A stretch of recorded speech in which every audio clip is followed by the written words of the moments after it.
No, Doctor Who follows the adventures of a humanoid alien, basically, and that person travels through space and time in a wibbly-wobbly, timey-wimey way. Yes. And so, given these facts, what we really want to know, Brian, is travel through time theoretically possible? At least as imagined in Doctor Who.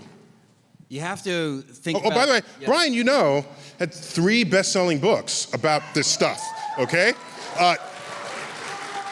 Among them, The Fabric of the Universe, and The Elegant Fabric of the Cosmos, The Elegant Universe, and the third of those was what?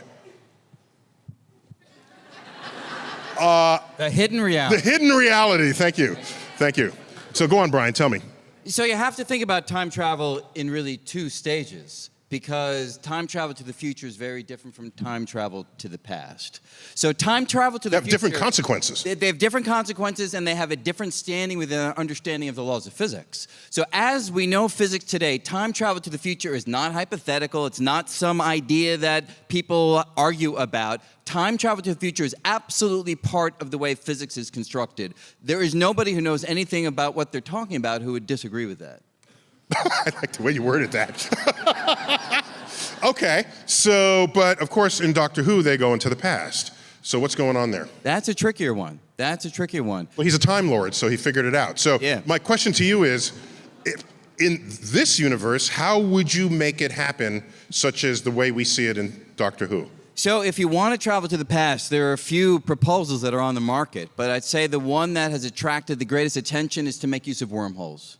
Okay. So a wormhole is a tunnel through space. It's a shortcut, like any ordinary tunnel in the real world. It takes it from one point in space to another point in a more direct manner. So rather than going over the mountain, you go through the mountain. You go right through the mountain. Now that is a tunnel from a point in space to another point in space, but here's the thing. If you take one of the openings of the wormhole and you put it near a black hole and you let it hang out there, according to Einstein, time will elapse more slowly near the edge of a black hole because of the powerful gravity. Yes. And that means that time at this opening of the wormhole will be different from time at the other opening of the wormhole. Which is farther away from the black hole. Farther away from the black hole, feeling a different gravitational force. Yes. Which means now when you go through the wormhole, you're not just going from one point in space to another point in space, you're going from one moment in time to a different moment in time. Well, why does that mean you're going backwards? Well, one direction is forward, one direction is backward. So it's depending on the direction that you go through the tunnel, it tells you the direction in time that you're traveling. Ooh. There is another way to travel back in time. Scrapbooking is a fantastic way. Facebook memories. You see those video collections they do? You go right back in time. You're transported there instantly. So That's all I got. Also Einstein-Rosen bridges. Of course, that's stupid. Right, everybody knows that. But everyone knows that. So what about the something conjecture, the... Chronology protection conjecture. Chronology protection conjecture. Yeah. I believe I have a condom named that. Yeah.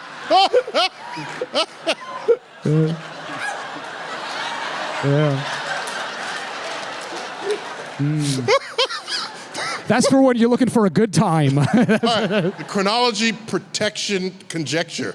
So so that sounds like time travel backwards should not be allowed. Yeah, this is an idea that came from Stephen Hawking, and he... Stephen Hawking, moment of silence. I love how he looks at me like I know Stephen Hawking.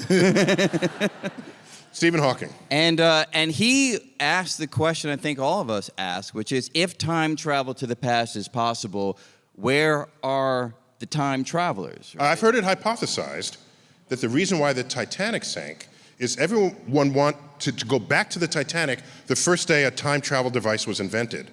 And then there were millions of people crammed on the Titanic and then it sank. What? Why would you go teleport to a sinking ship? No, because they wanted terrible idea. They wanted to experience a bit of history. Yeah. And some of you may remember, old-timer, I'm an old-timer, the very first episode of Time Tunnel, they went back to the Titanic. Yeah. Okay, 5 of you are over 50 in the room. I was going to say. Remember. It's like either they're old or your geek level is off the charts. Like, that's super cool. Did he say why not both? I stand corrected, you old geek.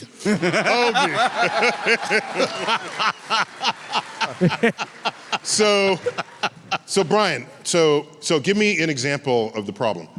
Well, a demonstration of why that conjecture might be true. Well, the puzzle is if you go to the past and you change things that prevent, for instance, your own birth, how were you there in the first place to make that change? So the usual example we talk about, you see it in Back to the Future, many other incarnations of these ideas. You go back to the past and you prevent your parents from meeting, right? So how were you there to execute that action if your parents never met, so you were never born? So you run into this logical paradox if you allow certain kinds of changes to the past to take place. Now, there are ways out of this that you don't need the chronology prediction conjecture, which would say you can't travel to the past. You could simply have it that the laws of physics prevent you from ever changing anything that was in the past. Namely, if you go to the past, you were always at that moment. There was never a version of that moment when you were not there. So it's always self-consistent because moments of time just are. They can't change. Could it be, for example,